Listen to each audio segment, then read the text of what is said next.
this evening. Christian's sister Madison's having a baby in March. They had a baby shower for her this afternoon in the multipurpose room. And when I got here earlier this afternoon, I saw something on the steps leading up into the multipurpose room.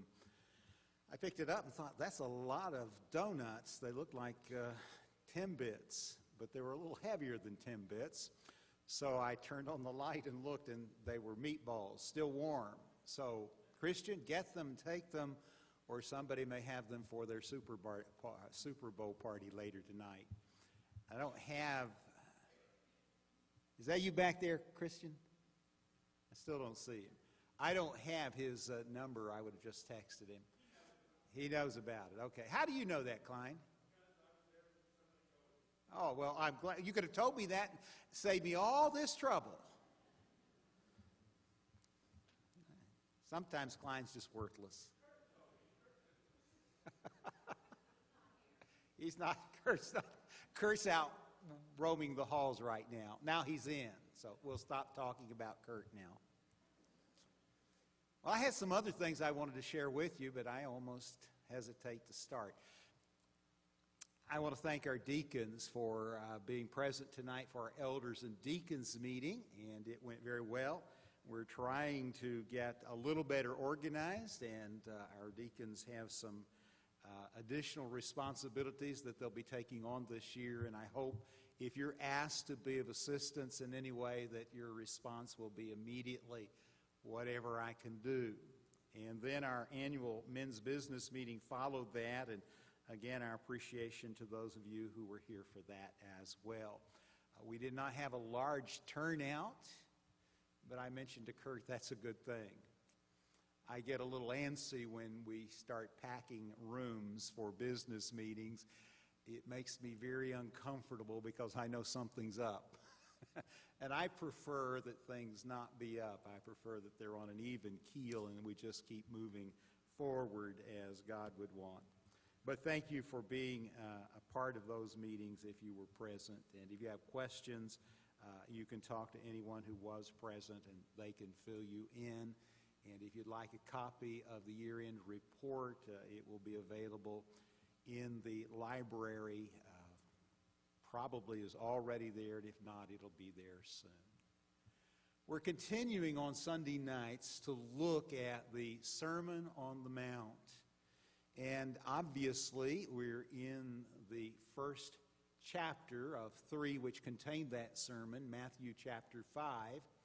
And if you are following the outline that I have been sharing, we began with the first 12 verses and the understanding that the Beatitudes were meant to convey the message that happiness is not found where most people are looking. The things that Jesus said will bring joy to a person's life are not the things that we would typically associate with happiness, but they work.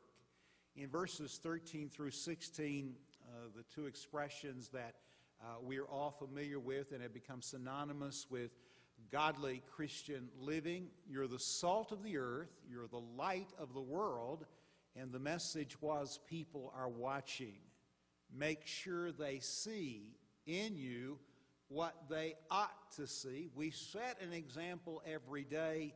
We must choose what kind of example that will be. Choose wisely and set a good example. Then from verse 17 through about verse 20, Jesus talks about the law and his relationship to it. He did not come to destroy it, but to fulfill it. And then he said something very challenging to his audience. Your righteousness must exceed the righteousness of the scribes and Pharisees. To us, that may not seem such a massive challenge, but to folks in the first century in Palestine, he was setting a high standard because people looked at the Pharisees and concluded this is what it's really all about. They've got their act together.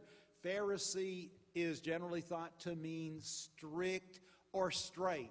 These guys know what they're doing, but if you listen to Jesus in the course of his ministry, Jesus had an entirely different take. And in particular, in Matthew 23, he really highlights the problems with Phariseeism. If someone calls you a Pharisee today, you know they're not paying you a compliment. In the first century, it was considered a high compliment until Jesus came on the scene and exposed them for what they really were, hypocrites, pretending to be something that in actuality they were not.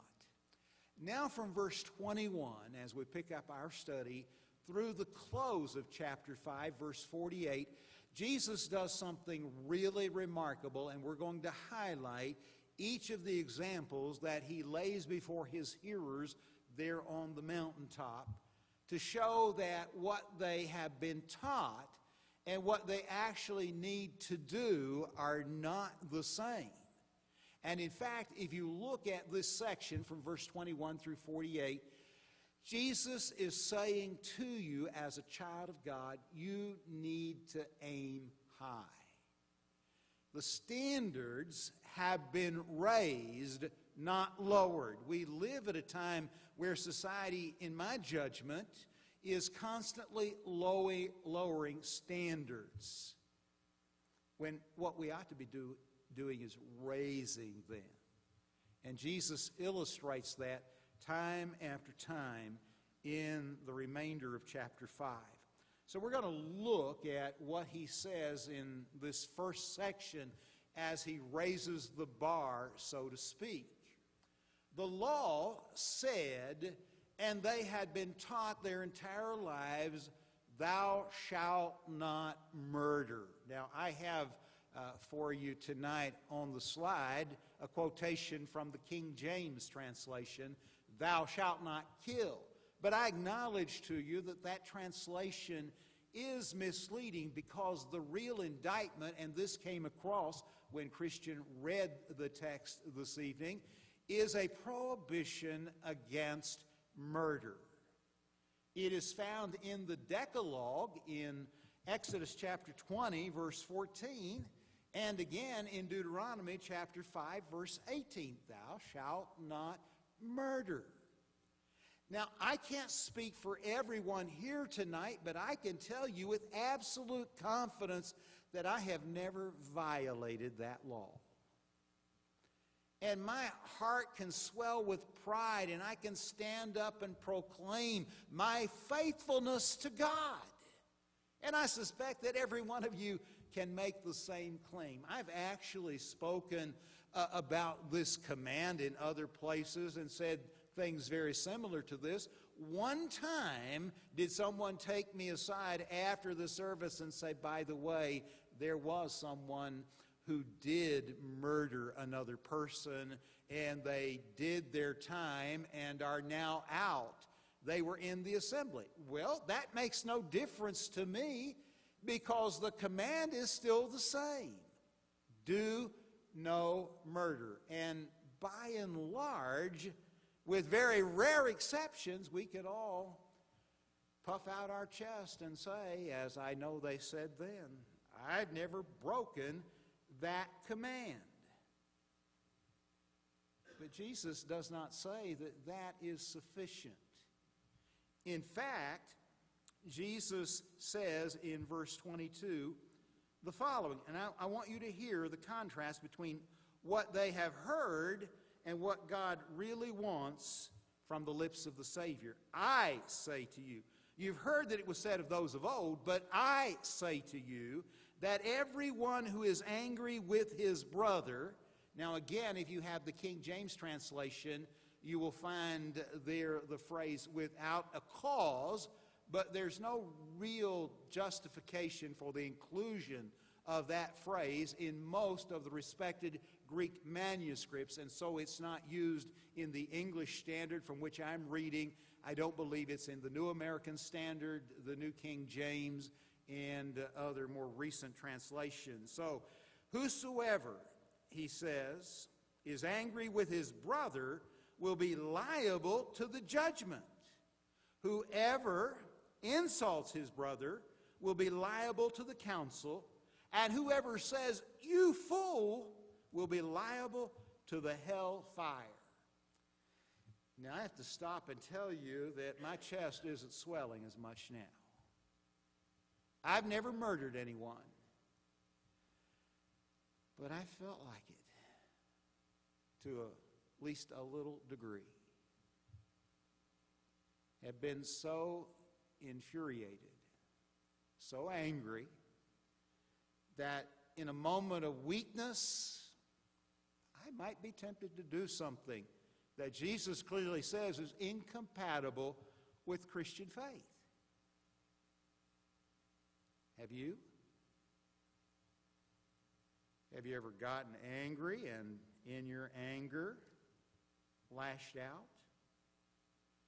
You see, what Jesus is essentially saying is the law, though good, was still lacking.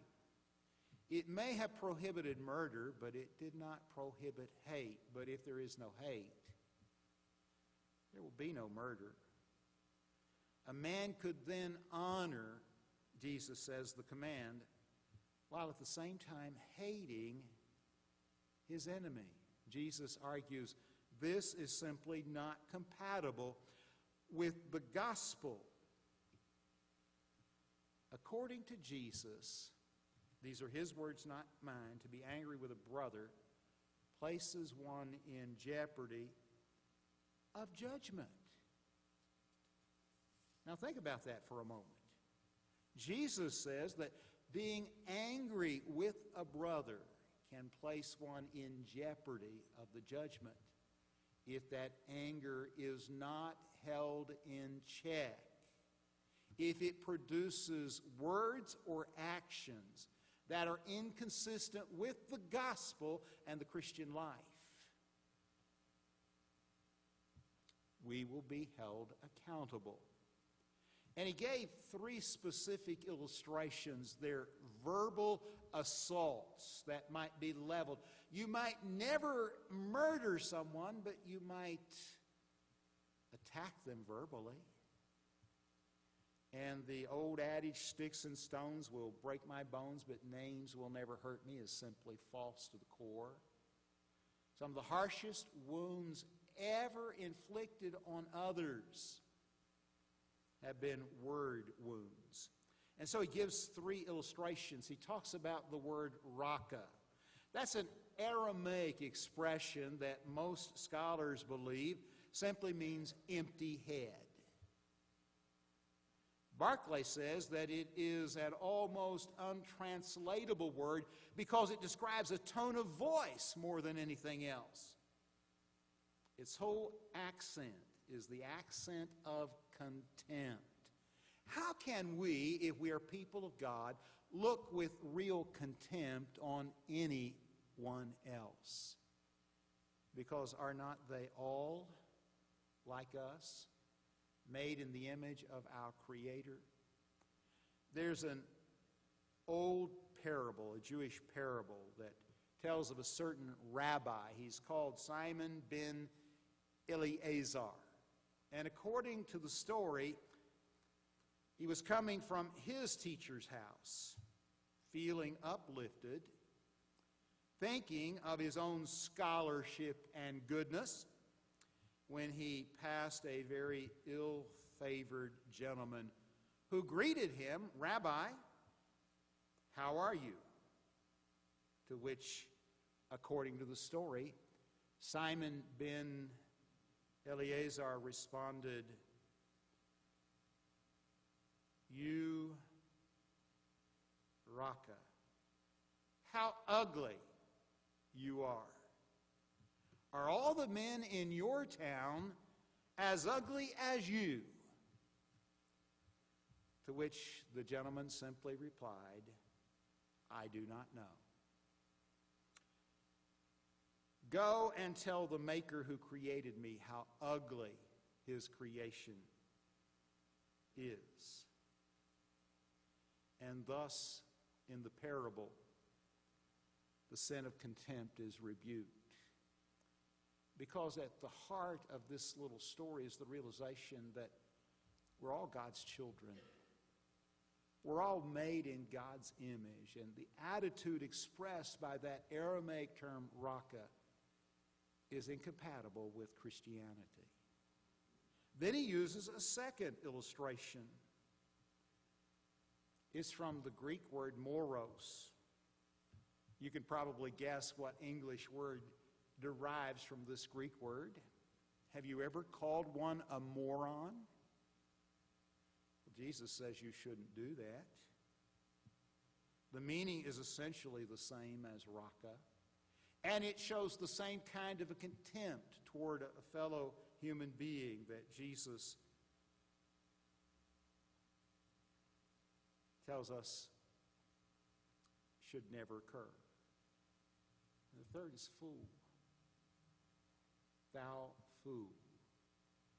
This kind of attitude or mindset, Jesus says, is simply not conducive to New Testament Christianity.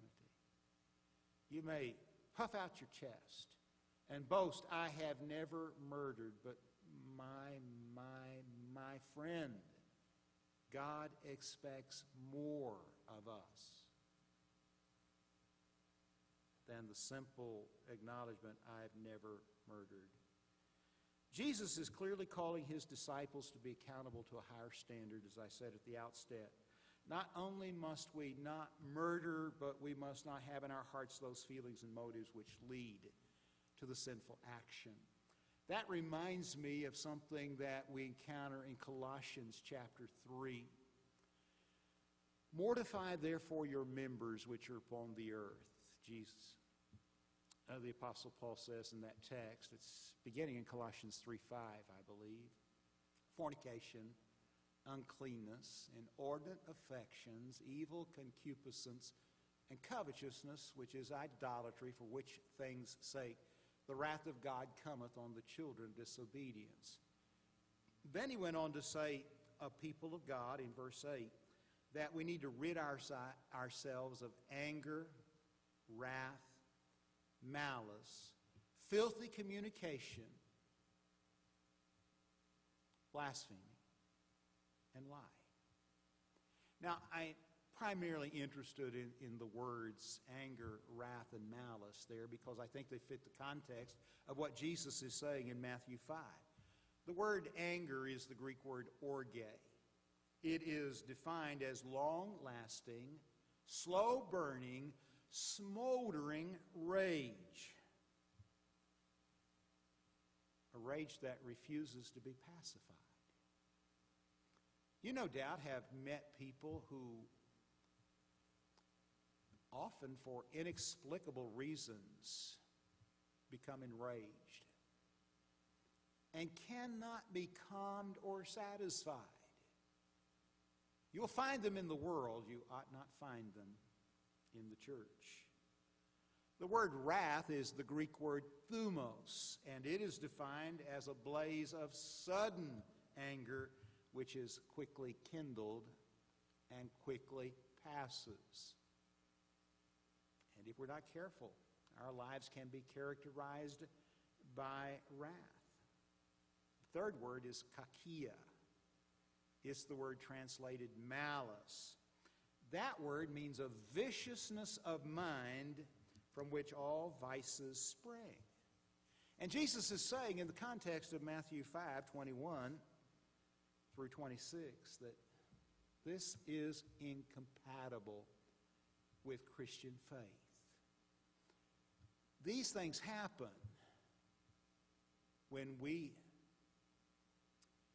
refuse to let God have control and respond as the world responds.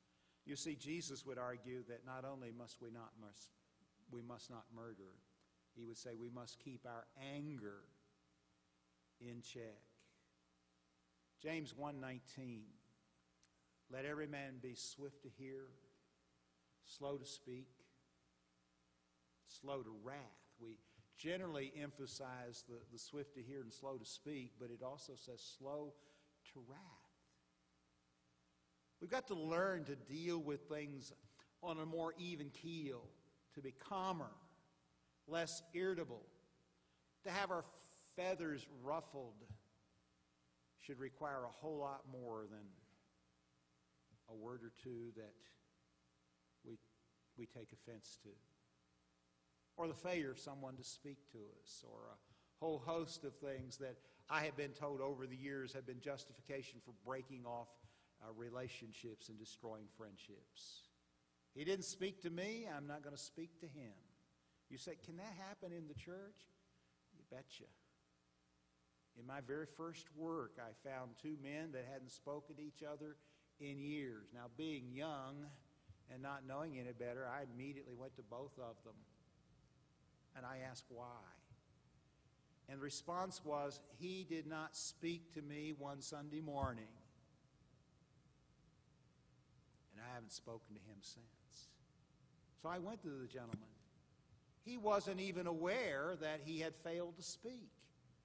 So easily solved if only they'd taken the time to just sit down and talk. But they reacted in the opposite way to how Christians ought to react to situations like that. And please, if you hear something that you find offensive, take the time to find out where you even heard what you thought you heard. Have you ever been in situations where something is said and you thought you heard this and it turned out to be you heard something altogether different and you didn't even take the time to discover the truth, but responded in anger, wrath, and malice? Jesus is saying God expects more of his people than that. And then he offers a really powerful message about how to deal with broken relationships. Because the reality is our relationship with God does really hinge on our relationship with one another.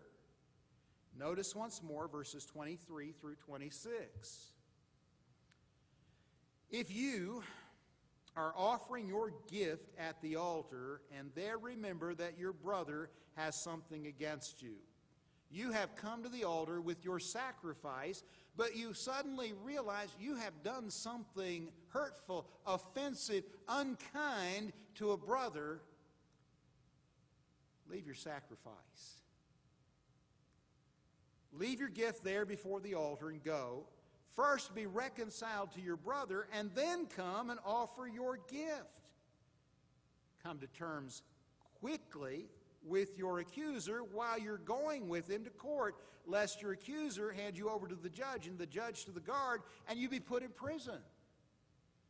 Now, for most of us, this may not make a lot of sense, but in the first century, we know historically that often disputes were settled on the way to the gates of the city where court was held, trial was undertaken, and the elders sat in judgment over the situation.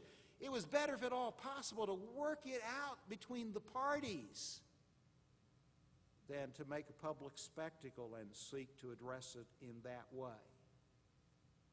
So what's he actually saying to us here? Well, first, sacrifice is unacceptable. It will be rejected by God if we have wronged a brother and have not made the effort to make it right. You say, but how's that have any bearing on us today? We don't offer sacrifice. No, we don't. Not animal sacrifice, but we offer our bodies as living sacrifices every day. And we do so in part through the process of worship. And the simple application is this: if we come to a setting like this, we can participate in every aspect of our worship. We can sing out, we can sing well if we have the ability, and we can offer a fervent prayer, and we can have our ear tuned to the message. But it's not going to matter if there is that situation described by Jesus, which we are well aware of and have not addressed. Because our relationship with God, again, hinges on our relationship with each other. It's not surprising then that Jesus would say, "Blessed are the peacemakers, for they shall be called the children of God." Now let me clue you in. If you find yourself constantly at odds with coworkers, neighbors, family members, brothers and sisters in Christ, guess where the problem probably lies? Not with them, but with you. You need to address the problem before your relationship with God through Christ can be everything that God desires it to be. So what do? In the context, Jesus says you leave your gift, go and correct the wrong, then return and make your sacrifice. Only then will God accept it. I would say the same to you relative to worship. I know there are people who sit and worship every Sunday morning, every Sunday night, and our Bible study every Wednesday night, who harbor ill will and hatred in their hearts toward fellow Christians.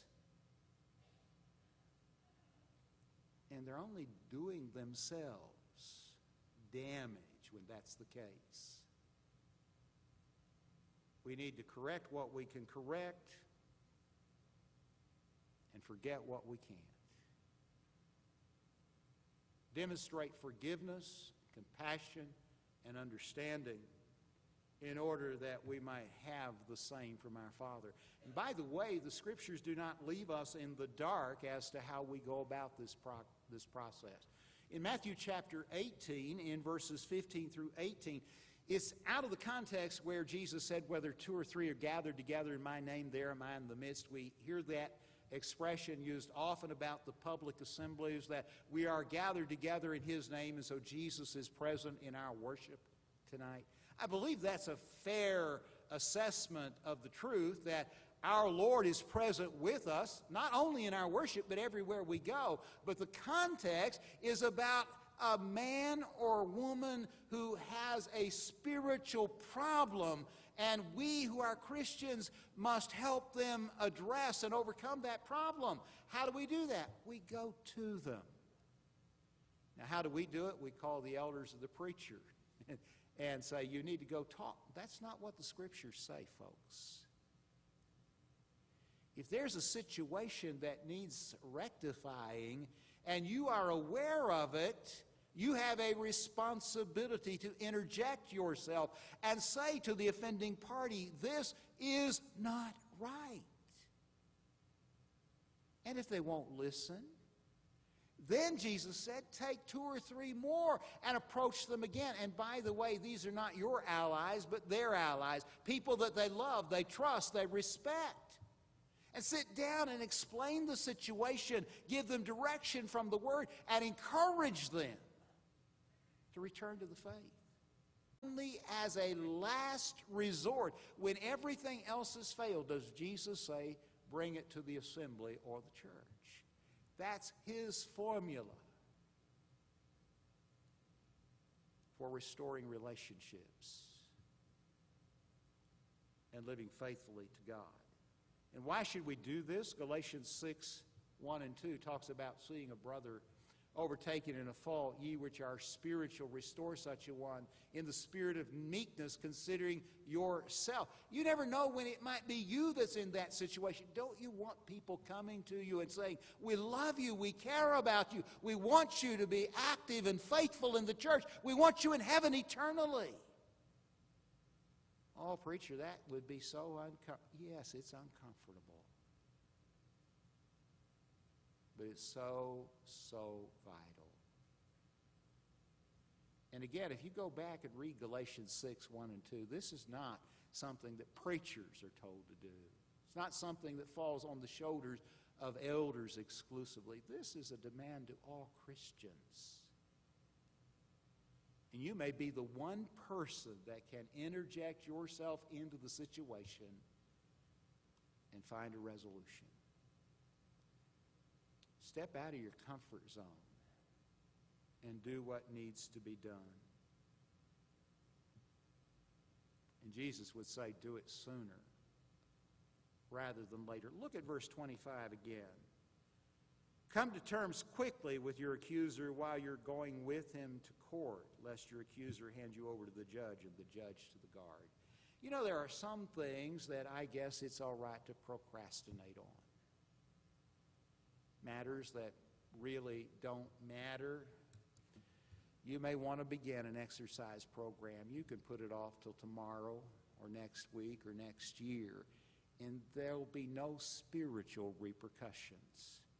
You can start a diet next week or next year, and there'll be no spiritual repercussions. You can put some things off, but others you can't.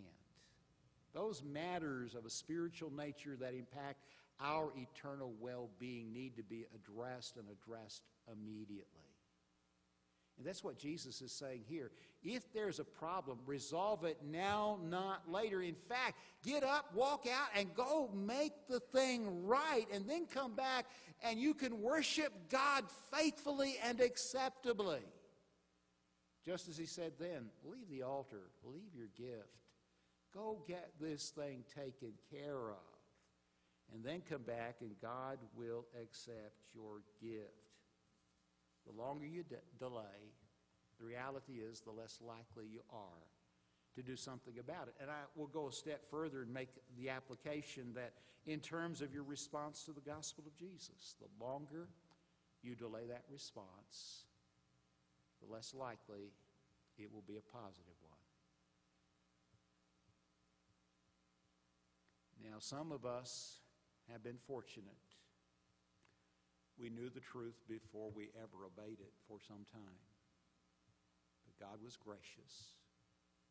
He gave us the time, the place, and the opportunity. I think I remember a Devo on a Wednesday night in which Todd talked about that very issue.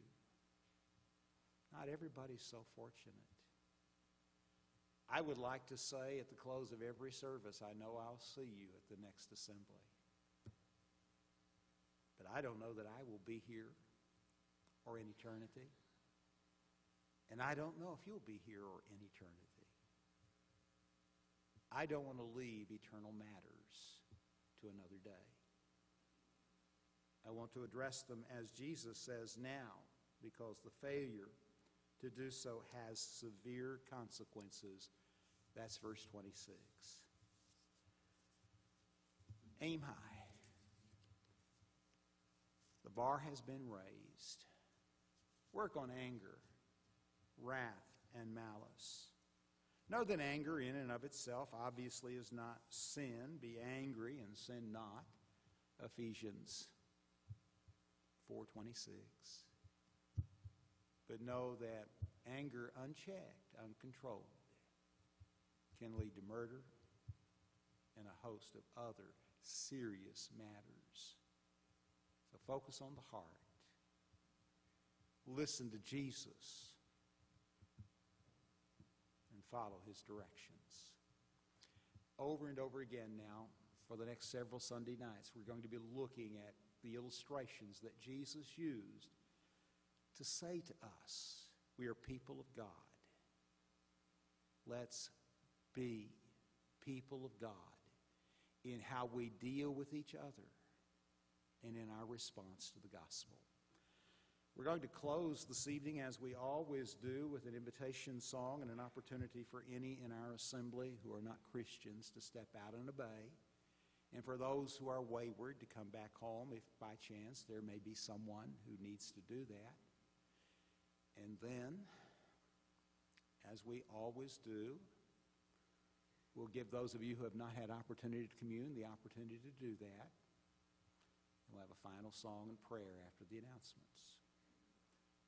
And we'll go on our way.